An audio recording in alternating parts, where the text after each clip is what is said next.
नाशिक पश्चिम विधानसभा मतदारसंघातून शिवसेना उद्धव बाळासाहेब ठाकरे पक्ष महाविकास आघाडीचे उमेदवार सुधाकर बडगुजर यांनी प्रचारात आघाडी घेतली आहे। युवा सेना प्रमुख आदित्य ठाकरे, शिवसेना नेते खासदार संजय राऊत यांच्यानंतर आता बडगुजर यांच्या प्रचारार्थ सिडकोतील गणेश चौकात शिवसेना उपनेते नितीन बानगुडे पाटील यांची जाहीर सभा आयोजित करण्यात आली होती। प्रचार दौरा तसेच जाहीर सभेच्या माध्यमातून सुधाकर बडगुजर यांनी शिवसेना ठाकरे पक्षाचे विचार घराघरात पोहोचवले आहे। मतदारसंघात भ्रष्टाचार मुक्त नवीन विजन घेऊन सुधाकर बडगुजर हे निवडणुकीला सामोरे जात आहे। महाविकास आघाडीचे उमेदवार सुधाकर बडगुजर यांनी आगामी काळात विकासाचे नवीन विजन जनतेसमोर मांडले। पण लोकप्रतिनिधी म्हणून कसा असावा, गेली 10 वर्षे या मतदारसंघातली वाया गेली। 10 वर्षापासून ज्या आमदारांना आपण निवडून दिलं त्या आमदारांनी 10 वर्षामध्ये विकासाची कामं तर केली नाहीत, परंतु भारतीय जनता पार्टीचे 13 नगरसेवकांनी त्यांच्यावरती आरोप ठेवलेत, भ्रष्टाचाराचे आरोप ठेवलेत। 5 लाखाच्या कामामध्ये 2.5 लाख रुपये कमिशन घेतात म्हणून असा आरोप भारतीय जनता पार्टीच्या पक्षाच्या सर्व नगरसेवकांनी ठेवलेत। निष्क्रियतेचे आरोप ठेवलेत। मी नाहीच बोलते, भारतीय जनता पार्टीच्या 13 नगरसेवकांनी आरोप केले आणि तरी ते मतदारसंघामध्ये फिरतायत, मतदारांकडे मत मागण्याचा प्रयत्न करतायत। भारतीय जनता पार्टीचे एकही नगरसेवक त्यांचा प्रचारात सहभागी नाही, परंतु आमिष देण्याचा प्रयत्न ते करत आहेत। मतदारांच्या सुखदुःखामध्ये कधी आले नाहीत। कोरोना काळ 2021-22 मध्ये कोरोनाची प्रचंड लाट आली, त्यावेळेस आमदार कधी फिरकले नाहीत। प्रत्येक कुटुंब प्रमुख आपलं कुटुंब सुरक्षित करण्याच्या मागे लागलेला होता आणि ती काळजी घेत होता। पण त्यावेळेस शिवसेनेने रस्त्यावर उतरून रुग्णांची काळजी घेतली, कोविड सेंटरची निर्मिती केली, रक्तदान शिबिरे घेतले, जवळजवळ 45 दिवस रक्तदान शिबिरे घेतले आणि 2361 बॉटल सिव्हिल सर्जनला त्यावेळेस दिले। नितीन बानगुडे पाटील यांनी आपल्या खास शैलीतून विरोधकांवर टीका करत सुधाकर बडगुजर यांच्या मशाली चिन्हासमोरील बटन दाबण्याचे आव्हान मतदारांना केले। तुमच्या पाथर्डीच्या भागात त्या नव्या वसाहतीमध्ये पाणी प्रश्न आहे, अजूनही पाणी तुम्हाला मिळत नाही। नाशिक सारख्या शहरात राहून का मग काय झालं यांच्या योजनाचं? हर घर नल हर घर जल, जलकुंभ योजना, अमृता योजना, काय झालं यांचं? 3000 कोटी दिले, 5000 कोटी दिले, 6000 कोटी दिले, मग गेले कुठं? पाण्यात गेले का खाण्यात गेले? आम्ही प्रश्न विचारायला हवा ना। हा काय झालं विकासाचं? भुकेल्या माणसाला अन्न देणं ही सेवा झाली, पण त्याच भुकेल्या माणसाला अन्न कमवायची क्षमता प्राप्त करून देणं हे परिवर्तन झालं। सरकारचं काम सेवा नव्हे, परिवर्तन करणं आहे।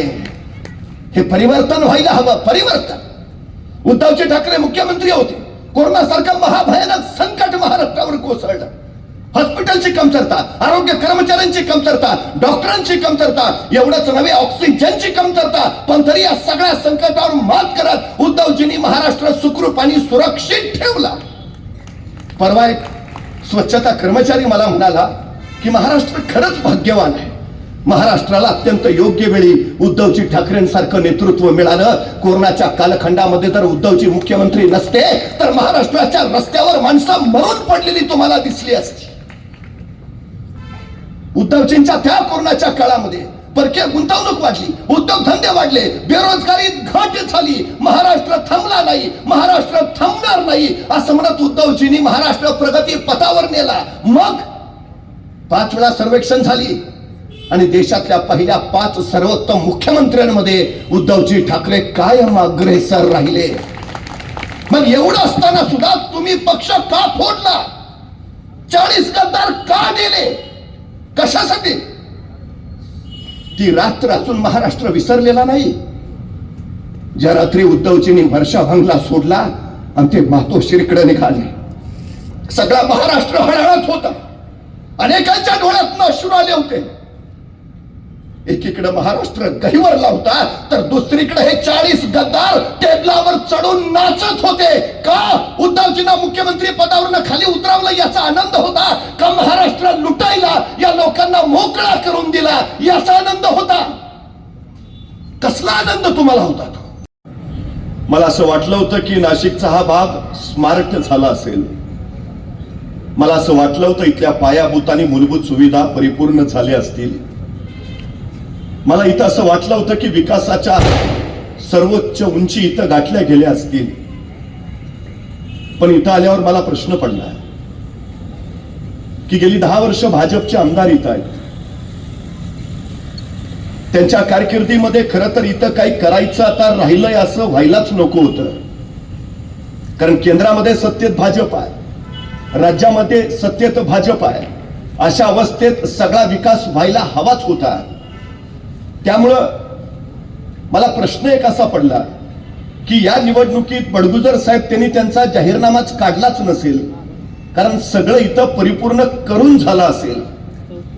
पण त्याच्याहून मला एक प्रश्न पडलाय की त्या या निवडणुकीच्या सभा ज्या घेतील त्या काय सांगतील आणि काय नेमकं बोलतील.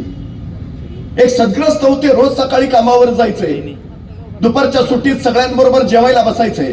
त्या दिवशी सुद्धा ते जेवायला बसले, डबा उघडला, डबा उघडून बघितलं डब्यात खिचडी. म्हणले धत्तेरी की खिचडी आपल्याला अजिबात आवडत नाही, पण खाल्ली मुकाटी. दुसऱ्या दिवशी परत कामावर आले, परत दुपारची सुट्टी झाली, परत सगळ्यांबरोबर जेवायला बसले, परत डबा उघडला, डबा उघडून बघितला डब्यात परत खिचडी. अरे काय कटकट आहे राव, रोज खिचडी खिचडी, पण खाल्ली मुकाटपणे. तिसऱ्या दिवशी परत कामावर आले, परत दुपारी सगळ्यांबरोबर जेवायला बसले, परत डबा उघडला, डबा उघडून बघितला डब्यात परत खिचडी. अरे काय वैताग काय नुसता खिचडी खिचडी, कंटाळा आला या खिचडीचा. तसा त्याच्या शेजारचा त्याला म्हणाला, हिथं तनतन करून काय उपयोग आहे का? त्यापेक्षा घरी जाऊन बायकोला सांग, बाई ग मला खिचडी आवडत नाही, दुसरं काहीतरी बनवून दे. हिथं बोलून काय उपयोग? तसा तो म्हणला, हे बघ माझं अजून लग्न झालं नाही, त्यामुळं मला बायको नाही, त्यामुळं माझा स्वयंपाक मीच बनवतो आणि मला खिचडी शिवाय दुसरं काही बनवता येत नाही. म्हणजे खिचडी बनवली कुणी? यांनीच. आणि परत खिचडी आपल्याला अजिबात आवडत नाही. 10 वर्ष आमदार कोण होतं? हेच. विकास कुणी करायचा होता? यांनीच. आता निवडणूक आल्यावर हे काय सांगतील? आपल्याला ही परिस्थिती अजिबात आवडत नाही. केली कुणी?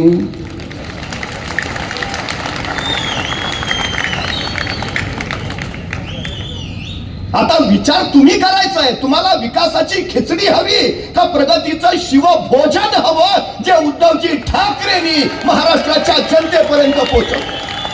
प्रगतीचं शिवभोजन हवं असेल तर 20 तारखेला मशाल या बटनाचं दाबून सुधाकरजी बडगुजर यांना विजयी करावाच लागेल. ही सगळ्यात आणि सगळ्यात महत्वाची गरज आहे. गणेश चौकात सुधाकर बडगुजर यांच्या प्रचारार्थ शिवसेना उपनेते नितीन बानगुडे पाटील यांच्यासह उपस्थित झालेल्या जाहीर सभेला शिवसेना सहसंपर्क प्रमुख दत्ता गायकवाड, महानगर प्रमुख विलास शिंदे, डीजी सूर्यवंशी, कामगार नेते DL कराड, राष्ट्रवादी काँग्रेसचे जिल्हाध्यक्ष कोंडाजी मामा आव्हाड, नाना महाले, काँग्रेसचे केशव अण्णा पाटील, लक्ष्मण जायभावे, सीताराम ठोंबरे, तानाजी जायभावे, सुभाष देवरे, संतोष गायकवाड, बाळा दराडे, शीतल बांबरे, रत्नमाला राणे, देवानंद बिरारी, वंदना बिरारी आदींसह महाविकास आघाडीचे पदाधिकारी उपस्थित होते. NCN news Nashik.